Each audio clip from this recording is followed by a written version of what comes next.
माने पूरा संपूर्ण भावे से माने ट्रेंड हेबे गोटे जिंस करबा पय तो ताकू मध्य आस्ट्रल कंपनी करे तो टाटा स्टील फाउंडेशन प्रथम थर पय हमर ए ओडिसा रे हमर ए जाजपुर डिस्ट्रिक्ट रे हमर दानगदी रे गोटे सेंटर खोलिछि जेमिति कि हमर पिला माने बहुत अछंती प्लस 2 पास करछंती भलो नंबर रखुछंती सर्टिफिकेट पाउछंती प्लस 3 करूछंती किंतु बहुत जगह अछंती जाउछंती इंटरव्यू पय कोडी जॉब पय पाइ पारु नांती किंबा कोडी कोडी अछंती डोनेशन मागुछंती पिला माने भी देई पारु नांती कारण जेहेतु हम समस्त तो केही आम पाखरे संपूर्ण भाई पैसा न थाए तो आम किछि किछि अभाव रहि जाय जोथि पिला माने चाकरी करि परंती तापर बयस धीरे धीरे बढ़ी जाए से माने जॉब पाइबा बहुत मुश्किल हो जाए तो जदि आमे जदि ठीक टाइम रे आमे जदि गोटे लाइन में पसी जिबा तो हमर जदि लक्ष्य गोटे रहइबो कारण आमे समस्त गोटे लक्ष्य रे गले आमे निश्चय सफलतार छेड़ी आमे चढ़ी चढ़ी गले ऊपर निश्चय पहुंचीबा सेति पय टाटा स्टील फाउंडेशन आम अंचल पिला मानकु नै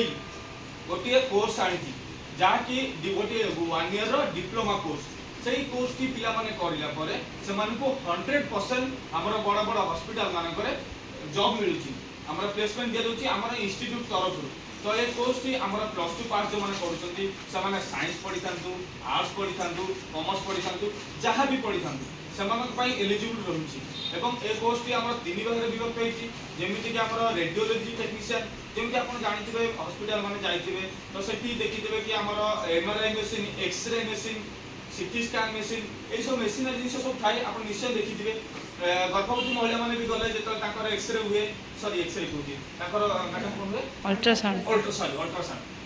हुए आपण देखिथिबे सेही जो टेक्नीशियन अछि ताकू कहै